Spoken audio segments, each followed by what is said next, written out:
So today there are 15 new community cases to report, all in the Auckland region. Our total number of cases from this outbreak then goes to 1,123, and of those, pleasingly, 861 have now recovered.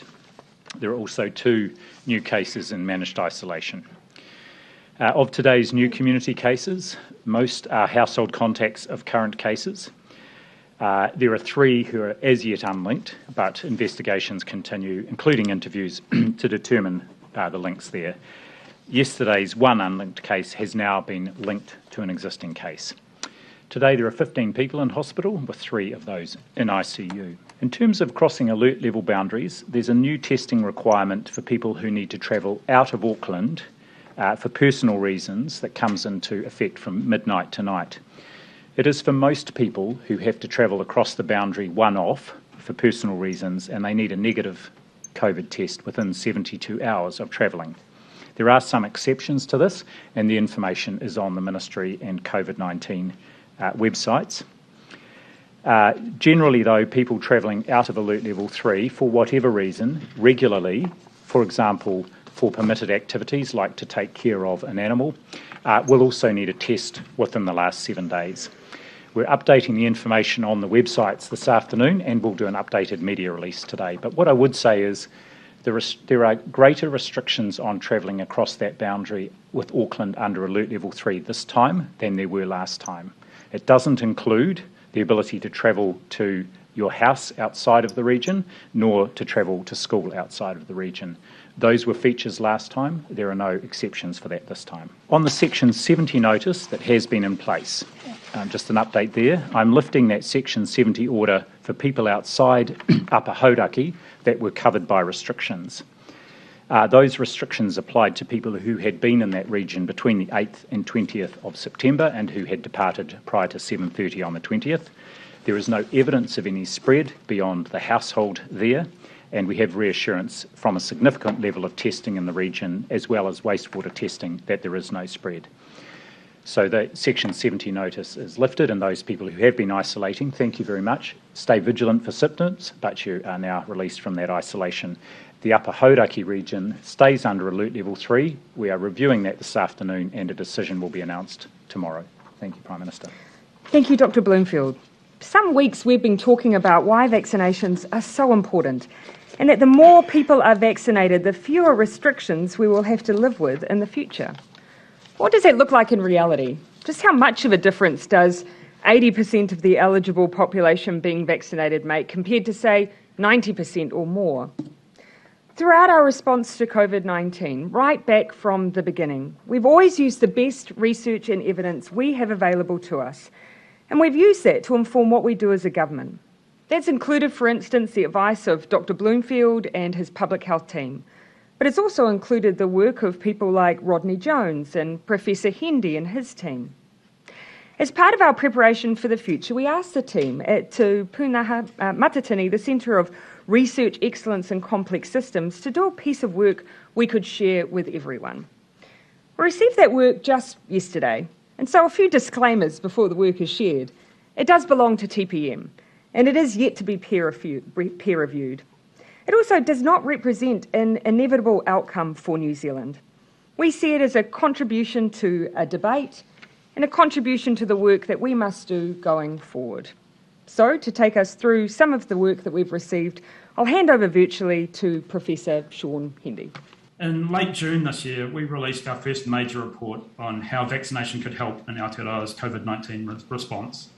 When we started that work back in March, we were hopeful that the vaccine could take us back to that pre-pandemic world as we watched countries like the US and the UK vaccinate their ways out of very large and deadly outbreaks.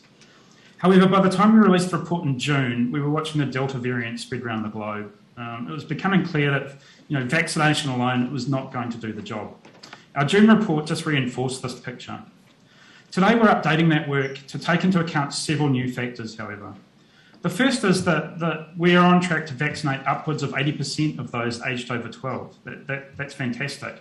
For those over 65, the proportion of people with at least one dose is now up over 90%.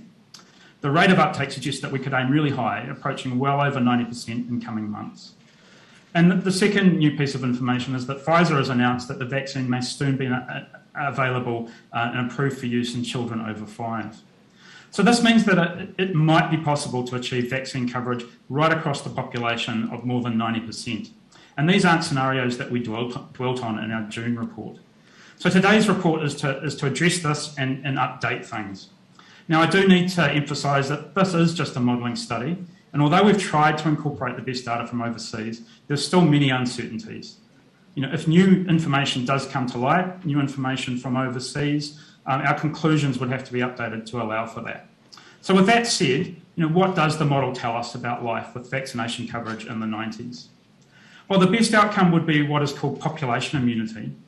This is where enough people are vaccinated that the virus simply can't find any new people to infect. So outbreaks fizzle out on their own. This corresponds to keeping the effective reproductive number of the virus, that number R, that modellers like to talk about, below 1. And if we could achieve that, then the effects of COVID-19 would be greatly blunted. The modelling tells us that because Delta is so transmissible, population immunity is probably still out of reach by vaccination alone. However, that R number depends on other things, including other public health measures that we might put in place. So we looked at what would happen if we were to use a suite of moderate, sustainable public health measures, such as some combination of masks, better ventilation, rapid tests, vaccine certificates, for example, rather than our current approach that's very much based around lockdowns. We found that there are scenarios where population immunity is achievable, provided we get high vaccine coverage, and this is supported by these moderate public health measures, as well as effective contact tracing. There'd be a lot of benefits to achieving this. For example, if we were to get to 90% plus vaccine coverage and those over the age of 5, those moderate public health measures could reduce the health burden to something that's less than that of seasonal influenza, with only moderate border restrictions in place. Nonetheless, there are still scenarios where, despite a high vaccination coverage, population immunity would not be achieved. Now, this would likely result in severe health burdens that are, order of magnitude worse than seasonal influenza.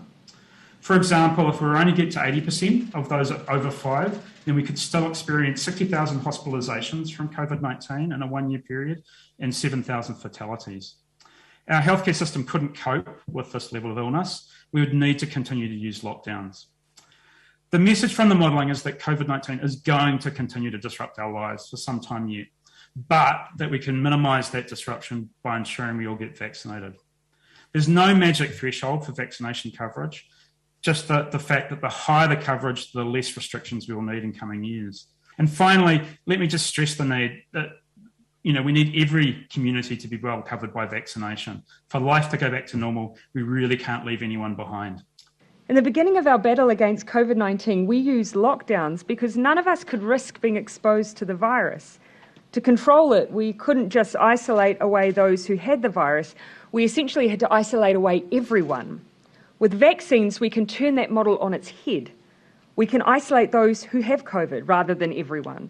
Because we have the individual armour of a vaccine, that means if we do come in contact with the virus, we're far less likely to get seriously unwell, to pass it on, and then to cause a major outbreak.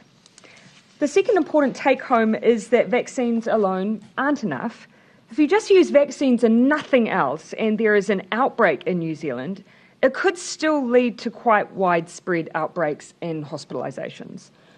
Now, that may not have been the case with other variants of COVID, but unfortunately, Delta is more transmissible. If there is an unvaccinated person, it is very good at finding that person eventually, and then the next one, and then the next one, until it's quickly found a lot of people and potentially overwhelmed the health system. Now, if you're someone who has been vaccinated, you might think that doesn't matter, but it does. Children can't be vaccinated. It will reach them, and we've seen it reach them in this outbreak. And also, if our health systems are overwhelmed, we all suffer. However, that doesn't mean the public health tools we have to use alongside them need to be as disruptive as the ones we've had to use till now. They could, for instance, be measures, as has been referred to in this work, as sustainable, a mixture of things like isolating cases, improved ventilation in public spaces, strategic use of masks, vaccine certificates, and an approach at our border that means we try and catch cases, but won't necessarily mean that full 14 days of quarantine as we know it now. But the way we have to use these again will come very much down to how many people we vaccinate. The third point, and the one I know people will be looking for, is whether these tools have to include lockdowns. What we can see is that essentially at very high levels of vaccine, we can take level 4 out of the toolbox and instead set it aside while vaccines continue to be as effective against variants as they have been to date. And I know people will see that as very good news. Again though, it all comes down to vaccination. As we've said right from the start of our vaccination campaign, the more New Zealanders who get vaccinated, the more opportunities open up to us and the more freedoms we gain. They mean we don't have to live with COVID. In fact, we can stick with the plan we talked about right at the beginning of this pandemic, which wasn't 0 cases, but 0 tolerance for COVID. We can vaccinate, we can isolate, we can control it, and there is reason for optimism. I wanted to finish by sharing what comes next. Last week I mentioned that our alert level system needed to factor in the new tool that is vaccinations. We've been undertaking work on this and we'll look to share that work when it is complete in the coming weeks. That means before we have the vast majority of New Zealand fully vaccinated, you'll be able to see what a difference those vaccines will make to the way that we respond to an outbreak in the future. We increasingly have the research and evidence to underpin that work, a range of different sets of modelling, advice from our public health team at the Ministry of Health, and we have a set of principles that we are working to. I wanted to share those principles with you now. The first, as we undertake our future work on a vaccine framework, includes vaccinate. That means good coverage across geographic areas, age range and ethnicity to prevent outbreaks.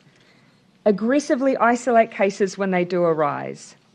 Control the impact of potential cases through sustainable public health measures. Give as much certainty and stability as possible for people and businesses. Catch cases at the border, but work towards removing the bottlenecks. And ensuring our hospitals and public health system are well equipped to care for cases if and when they do arise. I look forward to sharing that work soon as we look towards the future, including this summer, with a sense of optimism. For now, I want to say thank you again to all New Zealanders. Your work has meant that we have had one of the lowest mortality rates and hospitalisation rates from COVID in the world. Your hard work has meant that over the last 18 months we've had more days without restrictions than almost any other country with COVID. It's also meant that our economy has recovered to see activity back at pre-COVID levels, with unemployment among the lowest in the OECD. And there is now an opportunity for us all to grasp, to be one of the most vaccinated countries in the world. The progress in recent weeks has been significant. Auckland is at 80% first doses for the eligible population. 90% is within its sights. Now we need to work together to see all our communities get up to those rates and beyond. It's not the Aotearoa way to leave anyone behind, and it just doesn't feel right. So here is our chance to lead the world again, and that comes down to each and every one of us. We have the supply of vaccines we need. We have the workforce ready to do the job. So have that conversation with your whānau or friends. Help someone make a booking or give them a lift to a vaccination centre. Each action, large or small, gets us a step closer to the opportunities and freedoms we all want. In the meantime, across all the debate you'll see amongst modellers and researchers, there remains one simple message: get vaccinated. It's the reason we should all feel hopeful.